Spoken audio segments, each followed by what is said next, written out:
राहुल एक इंजीनियर है, बैंगलोर में काम करते हैं, 15 लाख रुपए साल के कमाते हैं, बीवी है, 2 साल का बच्चा है। 10 साल के परिश्रम के बाद, अपनी पर्सनल जिंदगी सैक्रिफाइस करने के बाद, 16-17 घंटे काम करने के बाद राहुल ने बड़ी खूबी से 20 लाख रुपए सेव किए। राहुल के माँ बाप गांव में रहते हैं, यूपी का एक गांव है, वहीं राहुल पले बड़े हैं। और एक दिन अचानक उनके पिताजी को दिल का दौरा पड़ गया। राहुल सब कुछ छोड़ के गांव गए। पता चला कि गांव के अस्पताल में कुछ नहीं हो पाएगा, तो शहर के अस्पताल उनको लाया, आईसीयू में रखा और फिर अल्टीमेटली एक बाईपास सर्जरी करनी पड़ी। 2 हफ्ते तक राहुल रात दिन अपने पिताजी के साथ उस अस्पताल में रहे। जब फाइनली पिताजी डिस्चार्ज हुए, हॉस्पिटल का बिल आया 18 लाख रुपए। 10 साल की आमदनी, 10 साल का सैक्रिफाइस, 10 साल वो 50-30-20 रूल अपनाते हुए, बच्चे लेट करते हुए, घर नहीं खरीदते हुए, सेकेंड हैंड गाड़ी खरीदते हुए, 10 साल की सेविंग्स 2 हफ्ते में गायब। और ये तो शुरुआत है। बाईपास सर्जरी के बाद अब रिकवरी होगी, दवाइयों का खर्चा होगा, फॉलो अप कंसल्टेशंस होंगी, टेस्ट होंगे अनगिनत से, रिहैब होगा। और राहुल के दिमाग में सबसे बड़ा सवाल ये है कि अगर भगवान ना करे कुछ और हो गया तो मैं क्या करूंगा। माँ पापा की एक गांव में जमीन है, क्या वो भी बेचनी पड़ेगी? वो जमीन जो पापा ने 30 साल गांव के स्कूल में एक शिक्षक के रूप में जो कमाते थे, वो जोड़ जोड़ के खरीदी थी। एक मनगढ़ंत कहानी नहीं है, ये कहानी आपको डराने के लिए भी नहीं है। ये कहानी इसलिए है क्योंकि ये आए दिन इस देश में होती है। ये आपको पता है कि 55 मिलियन लोग, 5.5 करोड़ लोग पॉवर्टी लाइन के नीचे चले जाते हैं एक मेडिकल कंडीशन की वजह से। एक ऐसा हेल्थ का खर्चा जो वो संभाल नहीं पाते। 17% भारत के परिवार किसी ना किसी ऐसे एक्सपेंस से हर साल गुजरते हैं। एक ऐसा एक्सपेंस जो उनके सालाना इनकम के 10% से ज्यादा उनको पड़ता है। ये एक पर्सनल क्राइसिस नहीं है, ये एक नेशनल क्राइसिस है। और इस वीडियो में इस क्राइसिस को समझने की कोशिश करेंगे और कैसे आप इससे बच सकते हैं वो जानने की कोशिश करेंगे। सबसे पहले मेडिकल इन्फ्लेशन से शुरू करते हैं। मेडिकल इन्फ्लेशन मतलब हेल्थ केयर का खर्चा, मेडिकल खर्चा कितनी तेजी से साल दर साल बढ़ रहा है। गवर्नमेंट बोलती है कि हमारा इन्फ्लेशन करीब 6% है, तो हमें लगता है कि मेडिकल खर्चा भी उसी के आसपास होगा। गलत। इस देश में पिछले 10 सालों में मेडिकल इन्फ्लेशन 14% था। इसका मतलब आपकी जिंदगी का एक हिस्सा, वो आपके सब्जी, आपके फल फ्रूट, आपका स्टेपल्स, दाल वगैरह एक नंबर पे ग्रो कर रहे हैं 6-7%। और आपका मेडिकल का खर्चा, जिसको शायद आपको जरूरत पड़े ना पड़े, 14% पे ग्रो कर रहा है। री इंश्योरेंस इंडस्ट्री रिपोर्ट्स ये कहती हैं, एको इंडिया हेल्थ इंश्योरेंस का इंडेक्स ये कहता है, मल्टीपल हेल्थ केयर सर्विस ये कहते हैं कि इंडिया का मेडिकल इन्फ्लेशन एशिया में सबसे ज्यादा है। चाइना से ज्यादा, सिंगापुर से ज्यादा, इंडोनेशिया से ज्यादा। और इस 14% का मतलब क्या है? सुनने में तो नंबर लगता है। इसका मतलब यह है कि चीजों की कीमतें हर 5 साल में दुगनी हो रही है। जो आज सर्जरी 5 लाख की है, वो 5 साल बाद 10 लाख की हो जाएगी। जो सर्जरी आज 15 लाख की है, वो 5 साल बाद 30 लाख की हो जाएगी। इनफैक्ट जब आप 60 साल के होंगे, रिटायर कर चुके होंगे, चीजें, मेडिकल कॉस्ट 12 गुना कम से कम हो चुका होगा। मतलब आज जो सर्जरी 10 लाख की है ना, जो आप रिटायरमेंट फंड बना रहे हैं, इन्वेस्ट कर रहे हैं, जब तक आप रिटायर करेंगे वही सेम सर्जरी 1 करोड़ 20 लाख रुपए की हो चुकी होगी। और मुझे किस चीज की सबसे बड़ी चिंता है कि आपकी सैलरी तो 14% पे नहीं ग्रो कर रही है ना दोस्त, वो तो 6, 7, 8, 9, 10% के करीब करीब ग्रो कर रही होगी। लेकिन ये मेडिकल का खर्चा 14% लगा हुआ है। इस वीडियो को बनाने के लिए मैंने डिट्टो के साथ पार्टनर किया, क्योंकि जो जरिया है ना इस क्राइसिस से बचने का, वो आपको एक दिशा में ले जाएगा। और उस दिशा पे एक इंपॉर्टेंट साथी डिट्टो हो सकता है। आपको एक ऐसा इंसान चाहिए जो आपकी जरूरतों को समझे, आपको सही राय दे, unbiased, without any pressure, any sponsorship. और वही सब डिट्टो करता है। कैसे, हम आगे वीडियो में जानेंगे। पहले ये जानने की कोशिश करते हैं कि एक सीरियस बीमारी इस देश में कितनी महंगी पड़ सकती है। ये जो नंबर्स हैं ये हमने रिसर्च से निकाले हैं, 2024 से 2026 के बीच के नंबर्स हैं। मल्टीपल हॉस्पिटल्स को रिसर्च किया है, मल्टीपल रिपोर्ट्स पढ़ी हैं, independent health care tracking platforms को देखा है एंड उससे ये नंबर्स निकले हैं। Let's start with cancer. एक कैंसर डायग्नोसिस इस देश में 10 से 30 लाख कॉस्ट करेगा for the entire treatment journey. लेकिन अगर आपकी ट्रीटमेंट में टारगेटेड थेरेपी या इम्यूनोथेरेपी आ जाती है, जो कि खासकर आजकल breast cancer, lung cancer, certain types of blood cancer के लिए यूज किया जाता है, तो कॉस्ट और बढ़ जाता है, 50 लाख, शायद उससे भी ऊपर। और अगर आपको CAR-T सेल थेरेपी चाहिए, जो कि आजकल कटिंग एज कैंसर ट्रीटमेंट है इस देश में, then it's a different ball game altogether. Single treatment 30 से 40 लाख रुपए कॉस्ट करती है, सिर्फ ट्रीटमेंट। स्टे अलग है, टेस्ट अलग है, रिकवरी अलग है। कार्डियक केयर, दिल, हार्ट, उन प्रॉब्लम्स को देखते हैं। एंजियोप्लास्टी विथ स्टेंट्स, जो सबसे कॉमन हार्ट प्रोसीजर होता है, 1.5 लाख से 5 लाख। बाईपास सर्जरी 2.5 लाख से 4-5 लाख। अगर आप किसी प्रीमियम कॉर्पोरेट चेन में जाएंगे, tier 1 city, this could easily be 5 से 8 लाख। हार्ट ट्रांसप्लांट 15 से 25 लाख। ऑर्गन ट्रांसप्लांट्स हैं जहां कॉस्ट अलग ही लेवल पे चले जाते हैं। Kidney transplant in a private hospital 5 से 15 लाख। लिवर ट्रांसप्लांट 18 से 30 लाख। बोन मैरो ट्रांसप्लांट 12 से 55 लाख। लेकिन ये ना थोड़े से ड्रामेटिक हो गए। कुछ ऐसे कंडीशंस के बारे में बात करते हैं जो अक्सर होते रहते हैं, लेकिन इतनी चर्चा इनके बारे में नहीं होती। फॉर एग्जाम्पल, एक प्रीमेच्योर बेबी अगर डिलीवर हो गया, उनको NICU में डालेंगे, 5 से 15,000 रुपए दिन का खर्चा। ICU charges for an adult in a major city hospital 25,000 से 50,000 दिन का। अब इसको पिक्चर करेंगे आप, एक साधारण मिडिल क्लास फैमिली इस देश में 5 से 20 लाख रुपए की सेविंग्स लेकर बैठी होंगी। मतलब एक सिंगल कैंसर डायग्नोसिस, एक सिंगल कार्डियक अरेस्ट, एक सिंगल ट्रांसप्लांट, एक सिंगल एक्सटेंडेड ICU में स्टे 2 हफ्ते के अंदर अंदर आपकी सारी जमा पूंजी हटा सकती है, सारी। एंड यही पॉइंट है जहां मेडिकल इंश्योरेंस आता है। अगर आप पूरी लाइफ टाइम में हेल्थ इंश्योरेंस पॉलिसी की प्रीमियम्स कैलकुलेट करेंगे ना, उसका सम भी उतना नहीं होगा जितना आप शायद एक ही ट्रीटमेंट में खर्च कर देंगे। आप दे रहे होंगे क्या 30-40 हजार रुपए साल के, मतलब 10 से 15 लाख रुपए ओवर अ पीरियड ऑफ से 20-30 ईयर्स, और एक हॉस्पिटल का बिल 50 लाख रुपए हो सकता है। इंश्योरेंस शायद one of those rare instruments है जो कि एक्चुअली आपके फेवर में काम करता है। मैं अपना पर्सनल एक्सपीरियंस भी आपके साथ शेयर करूंगा वीडियो में, बट इट इज इनसेन कि रेशियो कितना आपके फेवर में टिल्टेड है, आप कितना पैसा देते हैं, एंड खुदा न खास्ता अगर उस इंश्योरेंस की आपको वाकई में जरूरत होती है तो कितना आपको वापस मिलता है। That arbitrage makes so much sense कि हेल्थ इंश्योरेंस तो, if you ask me personally, हर एक इंसान के लिए मैंडेटरी होना चाहिए। It's like car insurance. आप कोई भी गाड़ी, कोई भी 2 व्हीलर बिना इंश्योरेंस के, चाहे वो थर्ड पार्टी भी हो, नहीं चला सकते ना। एक इंसान को भी अपनी जिंदगी बिना हेल्थ इंश्योरेंस के चलानी नहीं चाहिए। अब ये प्रॉब्लम ना आपको लगेगी कि ये टियर 1 सिटी की प्रॉब्लम है, क्योंकि कुछ तो लाइफस्टाइल डिजीजेस हो गए, या ये खर्चे जो हैं वो आप बड़े बड़े बता रहे हैं। बट ये प्रॉब्लम ज्यादा टियर 2, टियर 3 सिटीज में होती है, क्योंकि वहां अगर भगवान न करे आपको एक बड़ी सी कोई सीरियस प्रॉब्लम हो जाए, इंफ्रास्ट्रक्चर भी नहीं है उसको ट्रीट करने का, तो आपको नाउ सडनली पेशेंट के साथ ट्रैवल करना है। क्या पेशेंट उस हालत में है भी कि वो ट्रैवल कर सकते हैं कि नहीं? तो अक्सर ट्रेन, बस, टैक्सी चलती नहीं है, आपको फ्लाइट लेनी पड़ेगी। अगर बहुत ही सीरियस कंडीशन है तो कभी कभी एयर एम्बुलेंस भी लेना पड़ेगा, उसका अलग से खर्चा। फिर जिस भी बड़े शहर जाएंगे वहां अस्पताल का खर्चा तो होगा ही, लेकिन जो सारे अटेंडेंट्स हैं उनके रहने का भी खर्चा। ICU में किसी को रहने भी नहीं देते हैं। तो रियलिटी पता क्या है कि एक टियर 3 शहर से परिवार अपने हॉस्पिटल के खर्चों के लिए एक टियर 1 सिटी से कम 30 से 40% ज्यादा खर्च करता है। It's crazy, but that is exactly what happens. And इसीलिए परिवार उजड़ जाते हैं। वो गरीब लोग जो अपनी जमा पूंजी जमा भी नहीं कर पाए हैं, उनको जब ऐसे सदमे लगते हैं एंड उनके पास कोई प्रोटेक्शन नहीं होती है, they are wiped out. Personal loan, सब कुछ जमीनें बेचनी पड़ती हैं, घर गिरवी रखने पड़ते हैं, सोना गिरवी रखना पड़ता है, and every single thing is because they didn't have protection. And it is so ironic कि टियर 1 सिटी में तब भी हेल्थ इंश्योरेंस की पेनिट्रेशन ठीक ठाक है। टियर 2, टियर 3 सिटी आते आते लोग बोलते हैं यार हमें कुछ नहीं होगा, हमें इसकी जरूरत नहीं है, ये तो फालतू के पैसे हैं।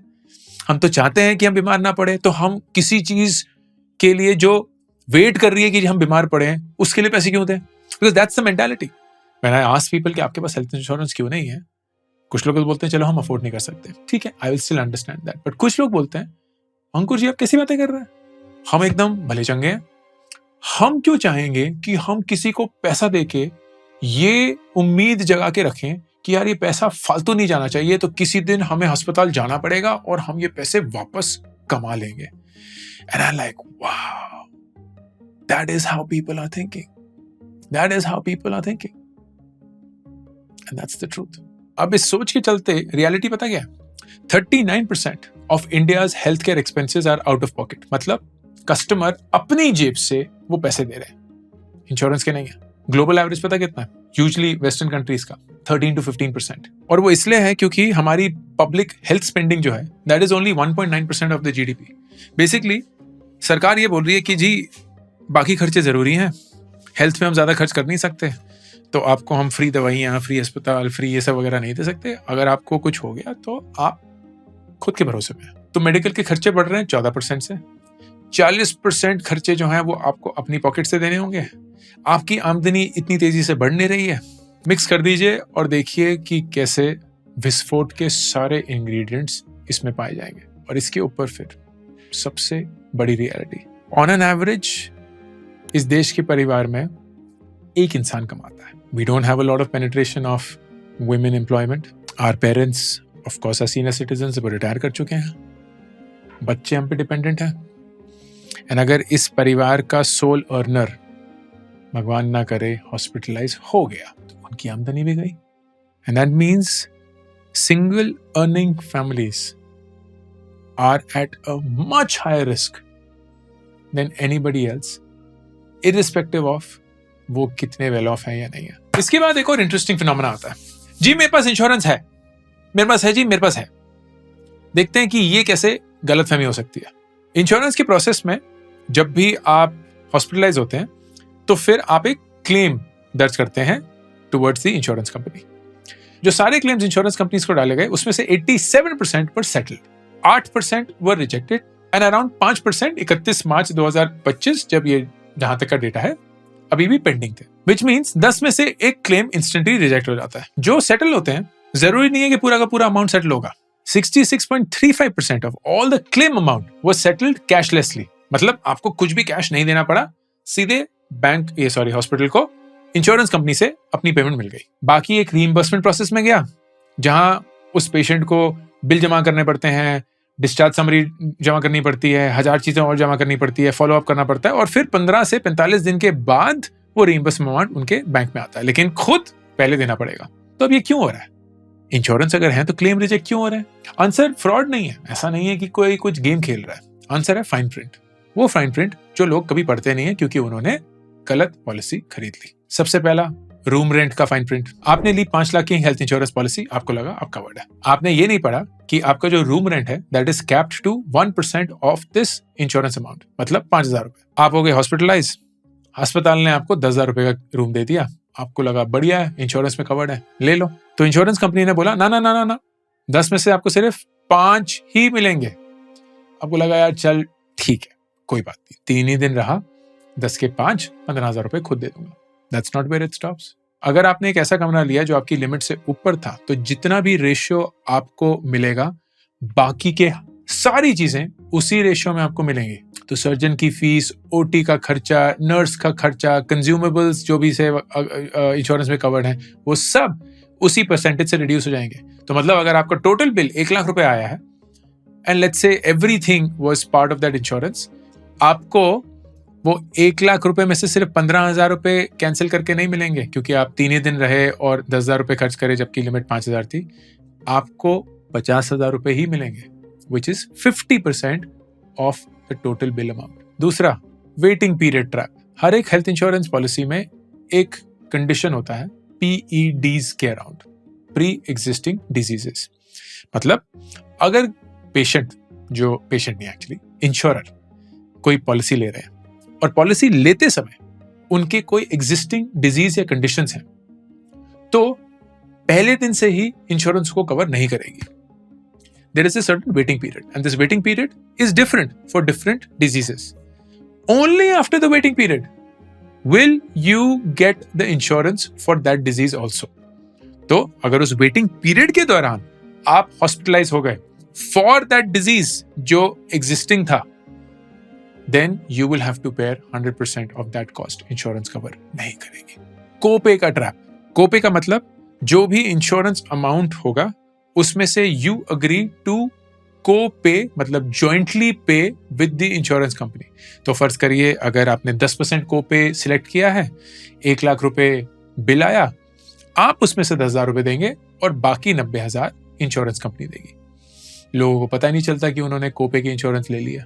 फिर नॉन मेडिकल एक्सपेंसेस ट्रैप. हर एक मेडिकल बिल में करीब 10-15% वो एक्सपेंसेस होते हैं जो कि नॉन मेडिकल क्लासिफाई होते हैं. आपके ग्लव्स हो गए, सिरिंजेस हो गई, पीपीई किट्स हो गए, फलाना. आपकी स्टैंडर्ड हेल्थ इंश्योरेंस पॉलिसी इसको कवर नहीं करती है. तो मतलब 5 लाख के बिल के ऊपर करीब 50,000 से 75,000 रुपए आपको खुद देने पड़ेंगे क्योंकि इंश्योरेंस उसको कवर नहीं करेगा. फिर कुछ डिजीज वाइज लिमिट्स होती हैं, जैसे कि कैटरैक्ट सर्जरी हो सकता है 40,000 रुपए की लिमिट पे हो, उससे ज्यादा आपको नहीं मिलेगा. नी रिप्लेसमेंट 1.5 लाख रुपए की लिमिट पे हो, उससे ज्यादा आपको नहीं मिलेगा. हर्निया 50,000 रुपए की लिमिट पे हो, उससे ज्यादा नहीं मिलेगा. लेकिन ऐसा हो सकता है कि the actual cost of these treatments is a lot higher और you end up paying a lot more, तो वो आपको अपनी पॉकेट से देना पड़ेगा. और सबसे बुरी चीज, द चीपेस्ट प्रीमियम ट्रैप. हमारी ना फितरत ऐसी है कि हमें सबसे सस्ता दिखा दीजिए बस. तो हम बोलेंगे कि 5 लाख रुपए का हमें इंश्योरेंस चाहिए, तो सबसे लोएस्ट प्रीमियम कहाँ मिलेगा? उस लोएस्ट प्रीमियम वाली इंश्योरेंस में 1000 खामियां होंगी. उसमें रूम रेंट का लिमिट होगा, उसमें प्री एग्जिस्टिंग डिजीजेस का अंधा वेटिंग पीरियड होगा, उसमें को-पे भी होगा, उसमें 1000 चीजें होंगी, फलाना ढमका. लेकिन हम ले लेंगे क्योंकि जी चीपेस्ट है. क्लेम्स रेशियो बहुत पुअर होगा, क्लेम सेटलमेंट रेशियो बहुत पुअर होगा. ये सब हमें फर्क नहीं पड़ता. हमें दिखता है सस्ता है, हेल्थ इंश्योरेंस चाहिए थी क्योंकि किसी ने बोला था, ले लो, अब हमारे पास है, हम जी सॉर्टेड है. 2024 में IRDAI, which is the regulatory body for insurance in this country, उन्होंने बहुत इंटरेस्टिंग रिफॉर्म्स अनाउंस करे. सबसे पहला कि there is no age limit to a new insurance policy. पहले क्या होता था कि 60 साल के बियॉन्ड सीनियर सिटीजन्स को इंश्योरेंस पॉलिसी मिलती नहीं थी. अब you can get an insurance irrespective of your age. दूसरा था प्री एग्जिस्टिंग डिजीजेस का जो वेटिंग पीरियड है वो 4 साल से घट के 3 साल हो गया. नेक्स्ट, मॉरेटोरियम पीरियड 8 साल से घट के 5 साल हो गया. इसका मतलब क्या है कि अगर आपने कोई भी पॉलिसी 5 साल तक एक्टिव रखी है तो आपका क्लेम रिजेक्ट नहीं हो सकता on the grounds of non disclosure. कि जी आपने बताया नहीं कि आप स्मोक करते हैं, जी आपने बताया नहीं कि आपको हार्ट डिजीज है, जी आपने बताया नहीं कि आपको ये सब है. 5 साल तक अगर आप नहीं पूछ पाए और नहीं पता कर पाए तो गलती आपकी है, इंश्योरर की नहीं. कैशलेस ऑथराइजेशन जो है वो फोर्स किया गया कि 1 घंटे के अंदर अंदर आप उसका रिजल्ट देंगे. फाइनल डिस्चार्ज अप्रूवल 3 घंटे के अंदर अंदर आएगा. Insurers cannot refuse an insurance policy blankly. अगर आपके पास हार्ट डिजीज है या HIV है, दे में चार्ज हायर प्रीमियम, लेकिन वो ब्लैंकेट रिफ्यूजल नहीं दे सकते. आयुष ट्रीटमेंट्स जो हैं वो कवर्ड हो गई हैं. आयुष ट्रीटमेंट्स क्या है? आयुर्वेदा, योगा, यूनानी, सिद्धा, homeopathy, which was originally not covered. And 7th, every policy should now come with a standardized customer information sheet, जो कि ना सिंपल तरीके से ये बता दे कि इस इंश्योरेंस में क्या है और क्या नहीं है. क्योंकि पहले तो एकदम लॉयर्स की धूम मची हुई थी, पता नहीं किसी अजीबोगरीब मार्शियन भाषा में वो बात करते थे, समझ किसी को आता नहीं था, लेकिन इंश्योरेंस बिक चुकी है. और सबसे बढ़िया चीज हुई सितंबर 22, 2025, जहां GST हट गया ऑन हेल्थ इंश्योरेंस. तो आपके 18% बच गए. This is great because it's made medical insurance affordable. हाँ, group health insurance, corporate health insurance, उस पर अभी भी 18% GST लगता है, इंडिविजुअल या फैमिली पॉलिसीज पे नहीं. अब ऑलमोस्ट सारी रिपोर्ट्स ये बोल रही है कि यार अगर मेडिकल कॉस्ट बढ़े जा रहे हैं तो इंश्योरेंस प्रीमियम भी बढ़ना पड़ेगा. And that is expected. Premiums are expected to go from 15 to 20% higher in the next 10 to 12 maybe 20 months. मतलब आज जो 30,000 रुपए की पॉलिसी है वो कल 35 या 40,000 की भी हो सकती है. अब इसका मतलब ये नहीं है कि आप पैनिक करें, इसका मतलब ये नहीं है कि आप एक घटिया सी पॉलिसी खरीद लें. इसका मतलब ये है कि आप खुले दिमाग से, सही सोच से सही पॉलिसी खरीदें. Which is where ditto the partners and sponsors for this video come in. मैंने पहले भी इनके बारे में जिक्र किया, फिर से बताऊंगा that when it comes to insurance, it's very important कि आप एक ऐसे इंसान से बात करें जो आपकी कंडीशन समझता है, आपकी फैमिली सिचुएशन, स्थिति को समझता है, एंड आपको एक अनबायस्ड पॉइंट ऑफ व्यू देता है. They will help you in not just the selection but also ultimately the claim settlement जब भी आपको उनकी जरूरत पड़े. एंड वही चाहिए होता है हमें when we buy insurance, particularly health insurance. आप ये भी जानते होंगे कि मैं सिर्फ उन्हीं ब्रांड्स के साथ काम करता हूँ जो मैं पर्सनली यूज करता हूँ, जिनके फाउंडर्स को मैं अच्छे से जानता हूँ, जो इन एग्जिस्टेंस रहा है 5 साल तक minimum, and they are backed and trusted, which is true for Ditto as well. It's backed by Zerodha. They are IRDAI certified. FinShots बहुत बढ़िया newsletter है. They are backed by that team. I know the founders personally. And it is a product that I have personally used and strongly recommended to a lot of people who have had great experiences with them. What they do is wonderful. वो 30 minute की ना free consultation call सब लोगों के लिए sponsor या offer करते हैं. You can also book it. Pin comment और डिस्क्रिप्शन में लिंक है, तो you can book that free 30 minute call. और वहां कोई सेलू इंसान नहीं होगा, एक एडवाइजर होगा. वो कॉल आप खत्म करिए, उसके बाद कोई स्पैम कॉल नहीं आएगी, कोई जोर जबरदस्ती नहीं होगी, आपका डेटा कहीं शेयर या लीक नहीं होगा, कोई प्रेशर नहीं है. अगर आप डिसाइड करते हैं नहीं खरीदना है, कोई प्रॉब्लम नहीं. अगर आप डिसाइड करते हैं खरीदना है, they will help you with the paperwork. As I said, जब आप इंश्योरेंस ले लेंगे, किसी भी पॉइंट पे आपको क्लेम की जरूरत हो and you actually need somebody's assistance, तो वो उसमें भी असिस्ट करेंगे. अब फाइनल 2 चीजों के बारे में बात करते हैं. सम इंश्योर्ड कितना होना चाहिए, and then we'll talk about one big misconception when it comes to health insurance. देखिए, सम इंश्योर्ड के लिए माय रिकमेंडेशन इज कि अगर आप 40 या बिलो हैं, then you should account for around 10 to 15 days of yearly hospitalization. मैं चाहूंगा नहीं कि आपके साथ हो, लेकिन इतना कवर होना चाहिए. तो अगर आप एक टियर 1 सिटी में रहते हैं, per day hospitalisation is anywhere between 25,000 to 50,000. अगर आप 10 से 15 दिन की सोच रहे हैं, मतलब you are looking at anywhere between 3 से 5 लाख रुपए या 6 लाख रुपए का कवर. अगर आप 40 प्लस है, you are getting more and more in the senior category, या अगर आप अपने पेरेंट्स के लिए सोच रहे हैं which are 60 plus, then I would highly recommend you should have 20 and अपने पेरेंट्स के लिए minimum 30 days of hospital cover. You also should assume कि उनका per day cost ज्यादा होगा. जैसे मैं अपनी बात कर लेता हूँ, our family of 4, which is Vidur, Uzma, Ruchi and I, we have a total cover of 12 lakh rupees, which we feel is enough, and thankfully हमें इसकी ज्यादा जरूरत पड़ी नहीं है. एंड लेट्स से कब पड़ेगी. My parents are a completely different policy. तो मैंने अपने पेरेंट्स को अपने पॉलिसी के साथ इंक्लूड नहीं किया है. क्यों? क्योंकि हेल्थ इंश्योरेंस का जो प्रीमियम होता है that is pegged to the age of the oldest member. तो अगर मैं हम चारों को माँ पापा के साथ जोड़ दूंगा, तो पापा की 74 ईयर्स की एज हम सबका प्रीमियम बढ़ा देगी. तो इसलिए हम चारों का अलग है, और माँ पापा के साथ मैं हूं, हम तीनों का एक अलग है. मैं अपने माँ पापा के लिए साल में 1 लाख रुपए का प्रीमियम भरता हूं, विच में seem a lot, but I feel it's the best use of our money. उनका टोटल कवरेज जो है that is a base of 12 lakhs and a top up of 50 lakhs. And as luck would have it, किसी ना किसी कारणवश हर साल हमें उसकी जरूरत पड़ी है. अभी रिसेंटली ही पापा, he has pancreatitis, which is pancreas का एक कंडीशन. 6 साल से उनको कोई अटैक नहीं हुआ. पहला अटैक कुछ 25 साल पहले हुआ था. रेगुलरली 5-6 सालों में अटैक होता रहता है. इस बार हुआ. He was there in the hospital. Only 3 days. Bill 2,40,000, but fully paid by the insurance. मैंने 1 लाख रुपए दिए, लेकिन उस 1 लाख रुपए पे माँ की नीर की सर्जरी भी हो गई, पापा का ये पैनक्रेटाइटिस भी हो गया, कल को कुछ और भी अगर चाहिए होगा हो गया, क्योंकि उम्र ऐसी हो गई है that they will need that. तो अपने माँ बाप के लिए प्लीज अलग policy, account for at least 30 days and top up करेंगे, क्योंकि टॉप अप सस्ते होते हैं. All of these explanations, Ditto will be perfect for that. Final thing, corporate health insurance. अगर आप एक corporate में काम करते हैं, it's quite possible कि आपके पास health insurance है, which is great, but don't bank on it completely. क्यों? क्योंकि उसमें बहुत सारी limitations होती हैं. It's a group insurance, तो बहुत सारे restrictions वगैरह होते हैं. But the biggest thing is कि जिस दिन आप वो कंपनी छोड़ देंगे, and आजकल तो आए दिन लोग कंपनी छोड़ते रहते हैं, आपकी वो पॉलिसी खत्म हो जाएगी. You would say कोई बात नहीं, दूसरी कंपनी में फिर से शुरू हो जाएगी, but you will miss out on a lot. एक नो क्लेम बोनस होता है, you will miss out on that कि जी आप अभी भी जवान हैं, आपने 1 साल में क्लेम नहीं लिया, तो हम आपको बोनस देंगे. We will make the same premium but higher coverage, या सेम कवरेज लोअर प्रीमियम, जैसे भी. You will more importantly miss out on waiting time for PEDs या प्री एग्जिस्टिंग डिजीजेस, क्योंकि वो रीसेट हो जाएगा.